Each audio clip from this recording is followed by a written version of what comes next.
318, o ministro Estado junto com a igreja, foi só uma questão de tempo. 590 começa o papado, foi só uma questão de tempo. 622 começa o islamismo, que é o papado, que é o Islã. Por quê? Porque Maomé chega para a história monoteísta. Só existiam duas religiões monoteístas no mundo da época. Uma era o judaísmo, tinham perseguido os cristãos. A outra era o cristianismo, estavam perseguindo os judeus. Maomé falou assim: rapaz, vou criar uma para mim. O enfraquecimento da igreja proporcionou o surgimento de uma heresia. E é assim que funciona. Aconteceu lá no passado, você lembra? O enfraquecimento de Israel, animalista, shintoísmo, budismo, confucionismo, taoísmo, tudo surgiram na mesma época da queda de Jerusalém. Agora o enfraquecimento da igreja, porque a partir desse super exposição do líder máximo da igreja, as doutrinas começaram a entrar. Infalibilidade papal, você pode imaginar um negócio desse? Então assim, as cíclicas papais começaram a ter peso das escrituras. Agora tem peso maior das escrituras. Tem um vídeo aí de um teólogo católico dizendo que para os fiéis deixarem de bobagem, porque entre o que está escrito na Bíblia, que foi escrito muitos anos atrás e é ultrapassado, e o que está agora nas encíclicas, a encíclica é melhor, a igreja tem que estar submissa a isso. Inclusive a Bíblia tem que se submeter às encíclicas papais. Inacreditável alguém dizer um negócio desse. Isso aqui é a palavra de Deus, mas não deixa ninguém dizer para você que tem outra revelação a não ser isso que está aqui.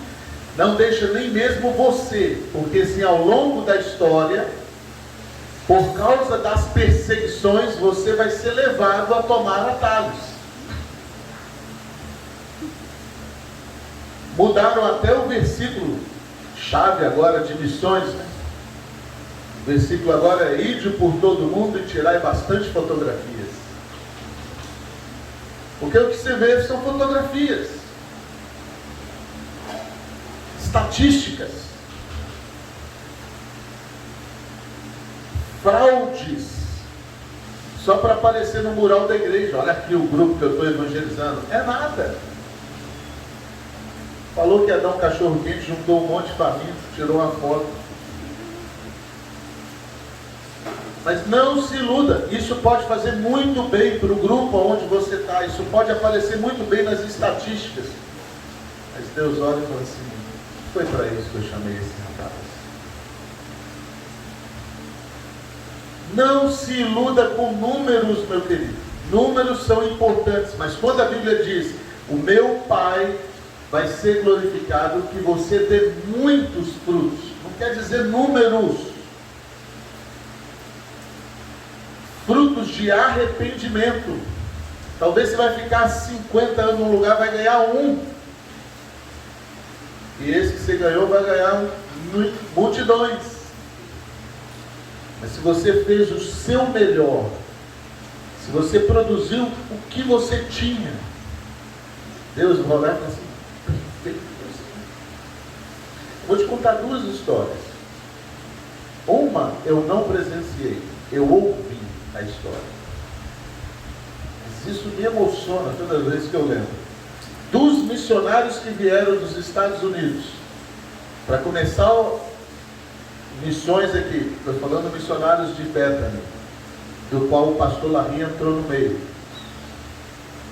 O pastor Larry não tinha dinheiro para vir, já contei a história para você, né? Na última hora chegou um cheque lá e ele pagou a passagem. Mas tinha um cidadão nesse meio. O pastor Larry falou que ele tinha um problema de fala. Ele tinha um problema na língua, a língua presa. Mal falava inglês. Ele tinha problemas, parecia até mentalmente deficiente. Não era um cara muito inteligente. Quando ele se apresentou para o grupo de missionários para vir, rejeitado de pronto. Não, você não serve. Como é que você vai ser missionário em outro país? Mas ele queria ser missionário. Ele insistiu e a missão rejeitou. Não, nós não vamos investir numa pessoa assim, limitada. Então ele trabalhava com gráfica nos Estados Unidos. E ele começou a juntar dinheiro. E quando o grupo veio, ele pagou a passagem, ele veio com o grupo. Quando matricularam lá no curso de português, ele pagava por ele mesmo. Ele não tinha o apoio dos missionários, ele não era missionário. Mas ele estava no grupo. Em Belo Horizonte, ele conseguiu um emprego numa gráfica, que é o que ele sabia fazer e fazia muito bem, imprimir naquelas offsets grandonas. E ele então pagava os custos da estadia dele, alugou um quartinho no centro de Belo Horizonte. Não tinha tempo de ir para a aula, né? Fazia muito poucas aulas. E as que faziam, ele pagava. E o dinheiro que ele recebia, o pastor Larry dizia que ele pagava o quarto, pagava a comida, e todo o resto do dinheiro ele imprimia folhetos na própria gráfica, pagava os folhetos. E quando terminava o horário dele, ele ia para o centro de Belo Horizonte, lá na Praça 7, o lugar mais movimentado da cidade, e distribuía folhetos. Se alguém chegasse e conversasse com ele, falasse alguma coisa com ele, ele não sabia falar português. Mas ele entregava os folhetos em português. Fez isso anos aqui. Porque ele acreditava que ele estava fazendo o que ele podia fazer para Deus. Eu vou dizer para você, mas isso é um negócio que pode parecer, até para o grupo que ele veio, parece um negócio doido. Mas o que ele entendia que ele podia fazer para distribuir a palavra, ele estava fazendo. Eu fico impressionado com um negócio desse. A outra história eu conheço, eu faço parte dela, você faz parte dela. É o nosso missionário Diego Tibério. A obra de Deus feita do jeito de Deus, não faltará os recursos de Deus. Não precisa de você tomar um atalho, não precisa de você tirar uma fotografia para impressionar ninguém, não precisa de você fazer um malabarismo. Tudo que você precisa fazer, tudo que nós precisamos fazer, é ter cuidado de fazer o melhor que eu posso fazer. Não tem como melhorar o melhor. Você só pode fazer aquilo que é o melhor possível. Na área de evangelismo, nós não temos a responsabilidade de converter ninguém. Ponha isso na sua cabeça. Você não vai chegar para ninguém como o responsável de converter o Evangelho. Converter essa pessoa ao Evangelho. Você tem a responsabilidade de expor o Evangelho da melhor forma possível. Da forma mais clara possível. Lembra-se do que eu falei para você. Se Deus chantageasse-nos com os céus ou com o inferno, deixaria de ser amor. Se você chantagear a pessoa, e essa pessoa até passar a fazer parte do seu grupo, ou da sua igreja, ou sei lá, da sua denominação, mas por medo do inferno, ou para ganhar o céu, você não está evangelizando essa pessoa. Pode ser que pela misericórdia de Deus e pela graça de Deus, no meio do processo, essa pessoa se converta mesmo e ela entrega a vida dela para Jesus. Mas se você manipular a situação para ter essa pessoa perto de você, não é evangelismo. E eu vou profetizar sobre você. você vai ser tentado a falar algumas coisas que vai parecer que você está dominando a pessoa, ou que está manipulando a pessoa, ou que está chantageando a pessoa. Não faça. Você vai ser tentado a, de repente, fazer alguma coisa que vai chamar a atenção dela e ela vai ficar submissa ou submetida a você. Não faça, porque isso não é evangelismo. O que é o evangelismo? Primeira coisa do evangelismo é você ganhar a pessoa para você. Você ser amigo da pessoa. É você ganhar a confiança da pessoa. É você ganhá-la suprindo uma necessidade da pessoa. Talvez muito antes de você abrir a Bíblia para ela, vai ser ajudar ela em alguma necessidade que ela tem. Prestar um ombro para ela, para ser um suporte, ser amigo dessa pessoa. Eu não estou dizendo que você não vai chegar e vai pregar um panfleto para uma pessoa, ou falar de Jesus para uma pessoa, e isso não seja válido. Pode ser que seja o início da situação. É bom usar os panfletos para você quebrar o gelo, para você ter a primeiro contato com a pessoa. Mas a partir daí você tem que deixar a pessoa te conhecer quem realmente você é, te ver como realmente você é. O problema da igreja aqui nesse período, e aqui depois de 622, teve outros problemas, Inquisição, cruzadas. Imagina, o exército da igreja se tornou mais poderoso do que o exército do império, a ponto deles forçarem pelas cruzadas que as pessoas se convertessem ao cristianismo. Olha que loucura! Hoje nós não temos as cruzadas armadas, mas nós temos vários líderes chantageando pessoas, manipulando pessoas, até com técnicas de hipnotismo. Eu já vi cursos de hipnose para pastores, pregadores. Pode imaginar um negócio desse? Como você persuadir os seus liderados para você ser um líder eficaz? Isso é mais comum do que você pode imaginar. Mas o evangelho é você dar a pessoa. Paulo fala, eu fiz-me de fraco para com os fracos, eu fiz de tudo para com todos, para ver se de alguma forma eu consigo ganhar alguns. Não tem um evangelismo de você ser em um patamar e olhando os outros de forma diferente. Claro que não. O evangelho é uma troca. Eu ministrar a vocês, ser ministrado por vocês, eu aprendo com vocês, eu ensino vocês, e é relacionamento. Isso é o evangelho. É lógico que tem algumas pessoas que não vão querer, de pronto vão rejeitar. E aí também você não deve ficar batendo cabeça ali, insistindo, ou forçando, ou ajustando o evangelho para caber no modo de vida daquela pessoa. Você vai pregar a verdade das formas mais variadas, sendo duro com os princípios, mas maleáveis com os métodos,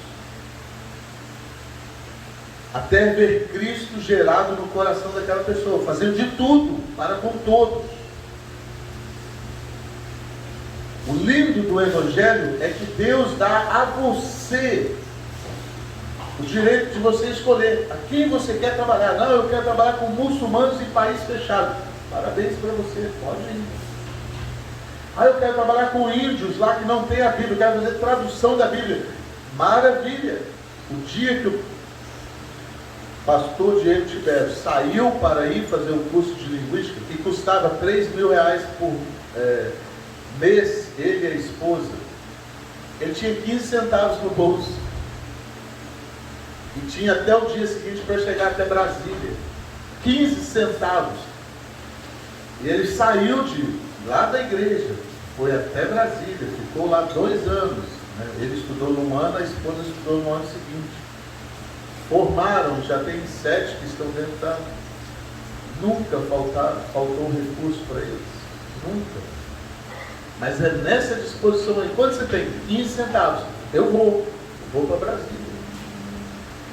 Já experimentaram muitos milagres. Um dia, não muito tempo atrás, ele me ligou, chorando. Pastor, estou passando um problema aqui muito sério. E aí ele começou a me contar o problema. E eu fiquei emocionado com o problema dele. Uma perseguição interna, dentro do grupo, dentro da liderança dele lá com o trabalho indígena. E ele me contando, realmente assim, parecia uma coisa de ciúmes, de infantilidade. E o Diego é muito expressivo, muito intenso, e ele estava falando assim, eu não estou aguentando isso aqui, cara. E eu fiquei do outro lado ouvindo uns 10 minutos ele falando o que estavam fazendo, né?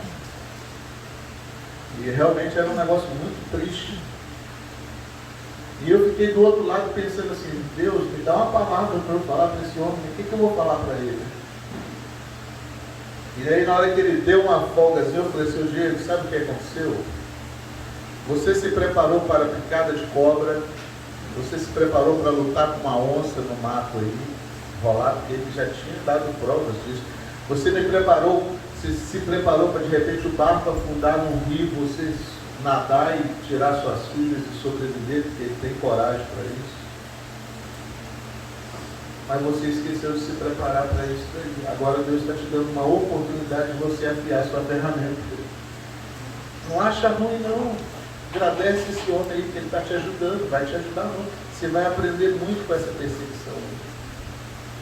Você se preparou para expulsar os demônios lá do índio, porque ele já tinha me contado uma luta que ele teve com um pajé lá, que o pajé estava fazendo de tudo para expulsar eles da aldeia logo que eles chegaram, e ele, em oração e jejum, ele venceu. Eu falei assim, mas agora Deus está te dando uma preparação de uma área que você não estava preparado. Não estou dizendo que é bom não, mas eu estou dizendo que isso vai cooperar para o seu bem. Não demorou um mês. O líder que estava causando isso foi afastado, foi levado para outra área, e chegou outra pessoa e estava liberado do que ele estava querendo fazer. Foi só uma nuvem que passou para ver aonde estava o coração dele. Poderia ter colocado tudo a perder. Poderia ter desistido. Muitos tomam um caminho mais fácil. Poderia nunca ter experimentado isso que está acontecendo agora lá. Por causa, às vezes, de uma não aguento mais. Aguenta sim. Espera mais um pouquinho. Daqui a pouco você vai ver. Evangelismo, meu amado.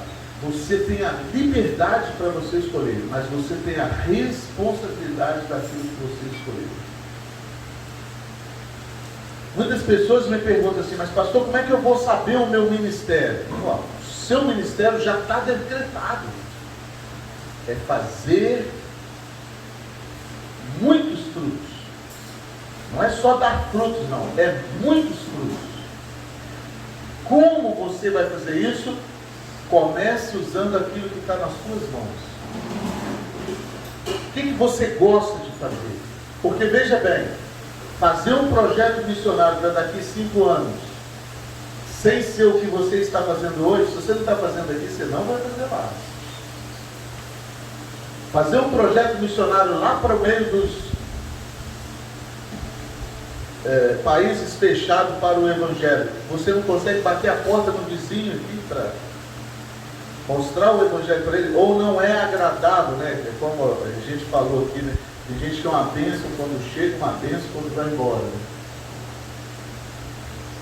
Eu já vi gente que liga o som na maior altura e bota a caixa na janela, diz que está evangelizando, o vizinho está de lá xingando ele, assim, rapaz, esse cara me incomodando aqui dormindo. O evangelho não é para incomodar assim, né? Quando chamaram os cristãos lá de esses que estão trazendo, estão abalando lá os lugares, não era esse tipo de abalo que eles estavam falando. O evangelho é você ganhar a confiança das pessoas, primeiro para você. Depois você vai mostrar a autoridade da Bíblia. ganha para a Bíblia. Não adianta você chegar e já começar a mostrar a Bíblia. Às vezes a pessoa nem mesmo conhece, ou nem crê na Bíblia. Aí você vai mostrar como que aquilo modificou a sua vida. E como a Bíblia pode ser autoridade na vida dela, como ela é na sua vida. Feito isso, aí você vai começar a pregar o Evangelho. Mas não adianta você chegar lá e falar da Bíblia se a pessoa não conhece a Bíblia. Quer ver um grande erro que nós cometemos? Nós, eu estou falando, contexto seminário SBC, é voltar para casa depois de 6 meses, 1 ano de teologia, e querer mudar a vida dos pais, ou dos irmãos, ou das pessoas, ou às vezes até da igreja, em uma semana que você vai passar lá na casa dela. Melhor coisa que você faz é mostrar na sua vida, na prática, como que o Evangelho transformou você. Deixa ele perguntar, puxa, por que você faz assim? Opa, agora é a hora. Por causa do Evangelho.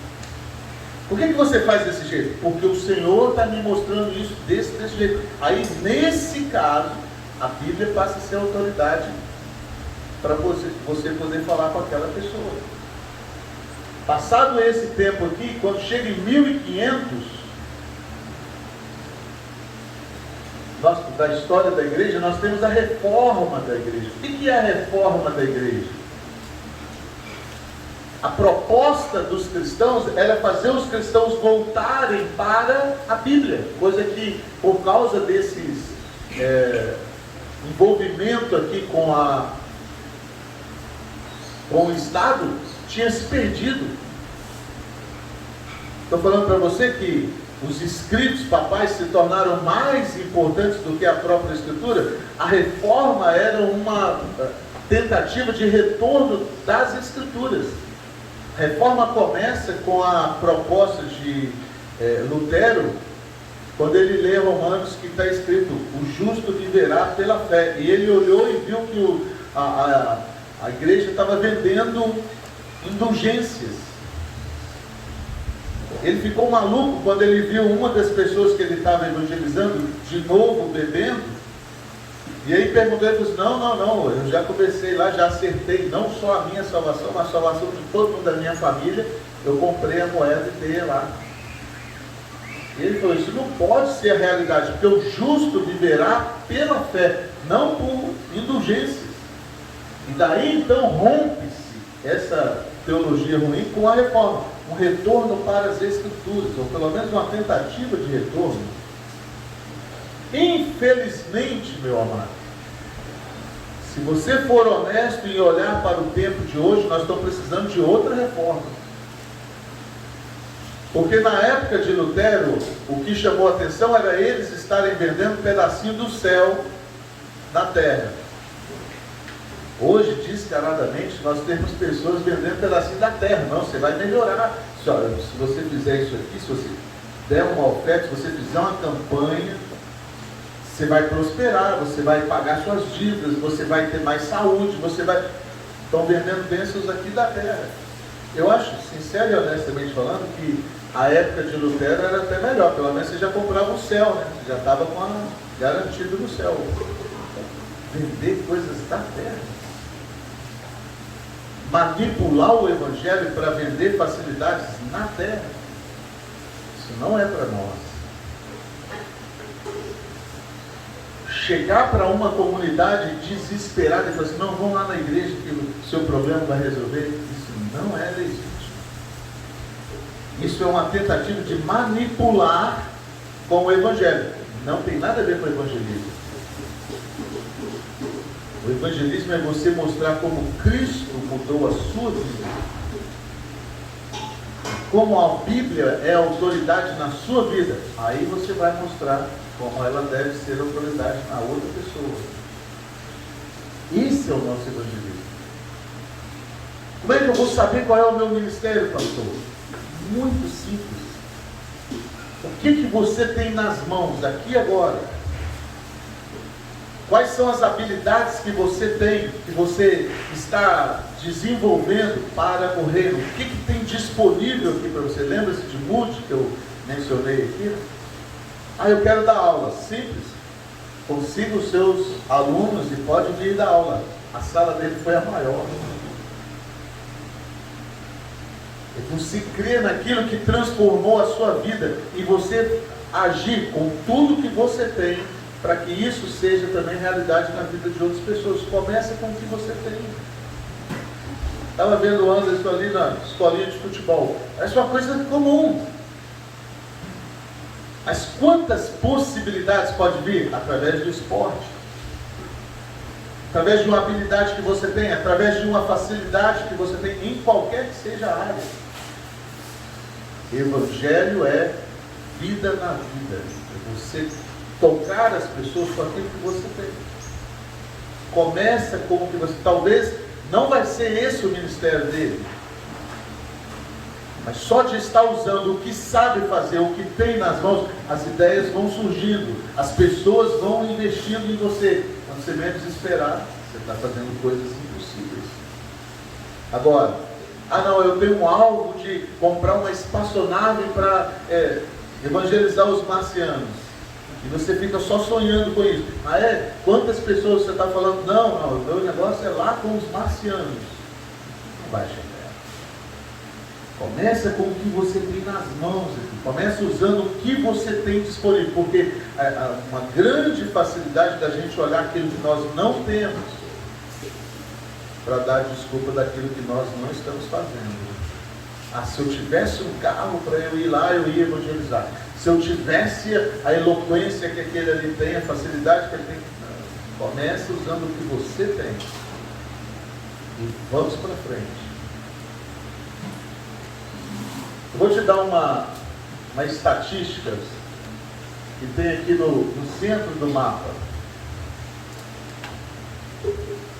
Vou voltar ele aqui. Está bem aqui essa informação, ó.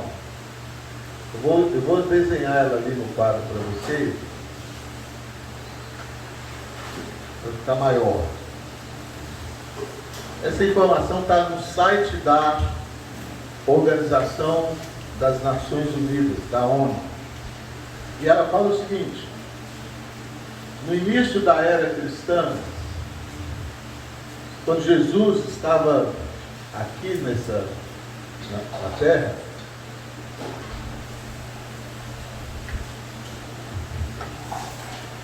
a estimativa populacional da Terra era 300 milhões de pessoas. Ou seja, no ano 1 da era cristã,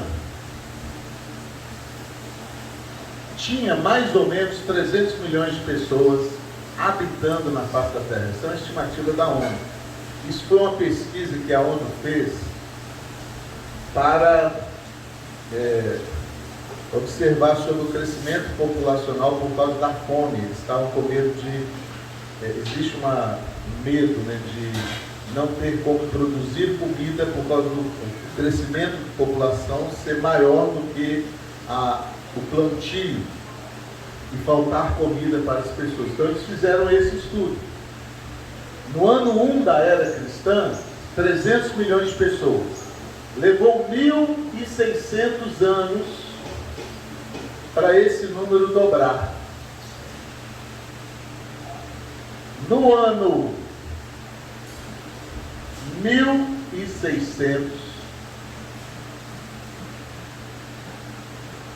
a população da Terra chegou a 600 milhões. Se nós formos olhar no mapa, vou voltar o mapa ali para você. Vou fazer um ponteiro aqui, mais ou menos, com essa caneta. Aqui eram 300 milhões de pessoas. Levou 1.600 anos. Olha, aqui,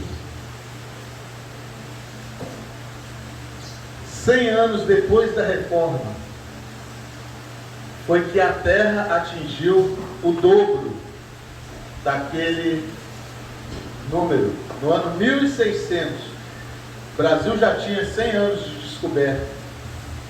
A Terra atingiu 600 milhões de habitantes. Aquilo que levou 1.600 anos para acontecer, mais do que aconteceu em 204 anos. No ano 1804, a Terra atingiu o primeiro bilhão de habitantes. Então, olha bem, levou 1.600 anos para crescer 300 milhões. Levou 204 anos para crescer 400 milhões. No ano 1804, a Terra atingiu o primeiro bilhão. 127 anos depois, no ano 1931, então aqui é menos, é 29 aqui. Está 125 anos depois, a Terra atingiu 4 bilhões, ou 2 bilhões.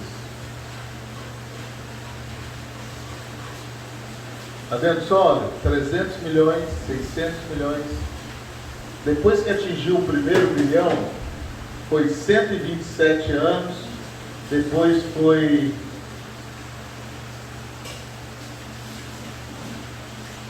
1927, 1960.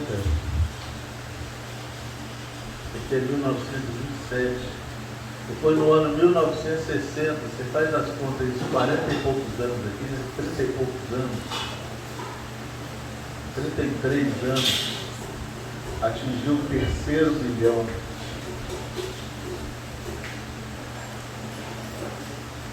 Pois aquilo que levou 33 anos, levou 14 anos.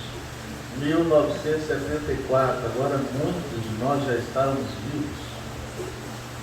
4 bilhões. Ano 1987. Não sei se é isso mesmo. 1987. 5 bilhões.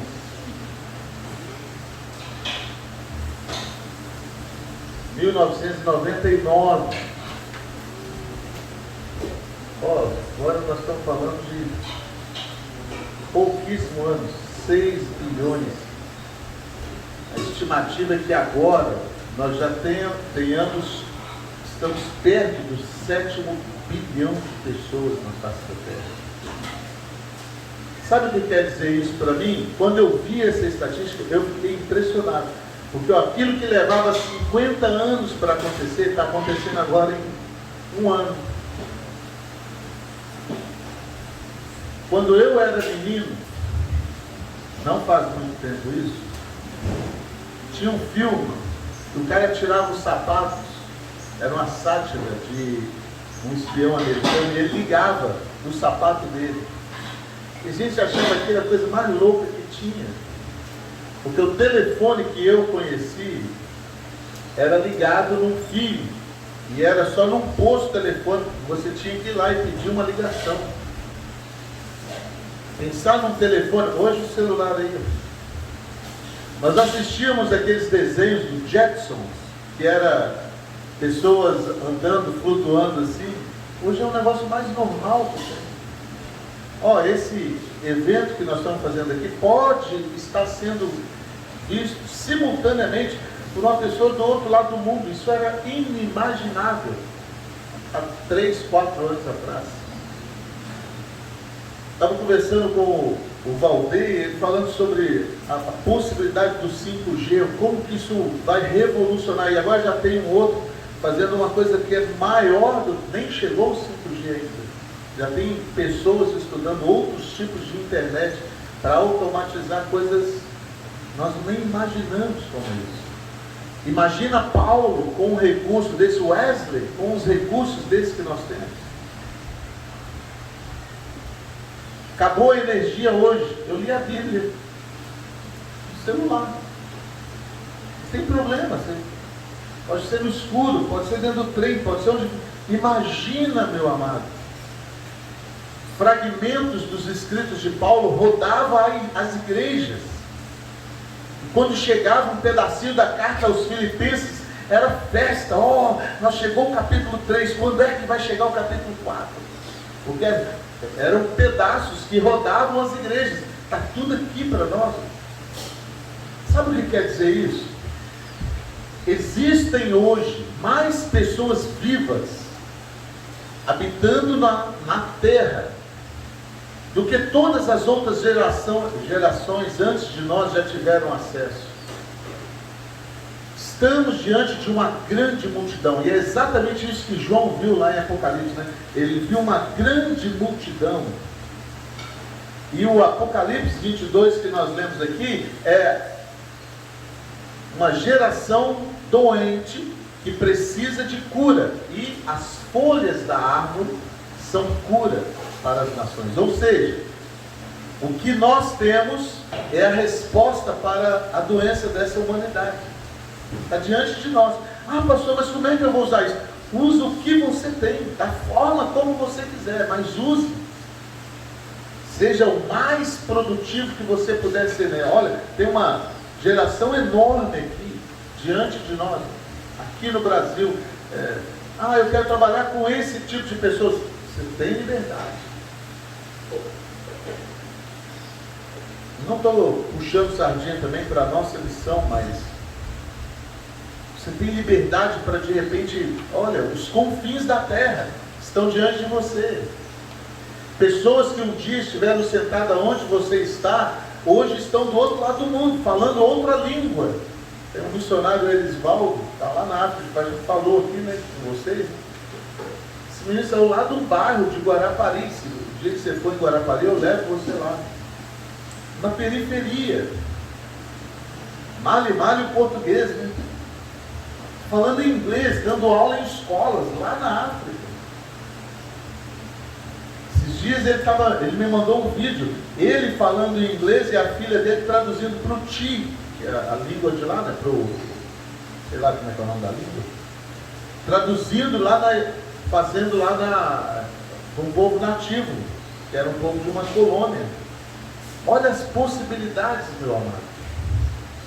Garoto que estava ali em Guarapari não faz muito tempo, estudou assim, ó, e na época que ele estava sentado entre os alunos, não era nada expressivo, não tinha nenhum holofote em cima da cabeça dele, não. Um dia ele falou assim: eu vou para a África. E quando você vai falar com eles, volta.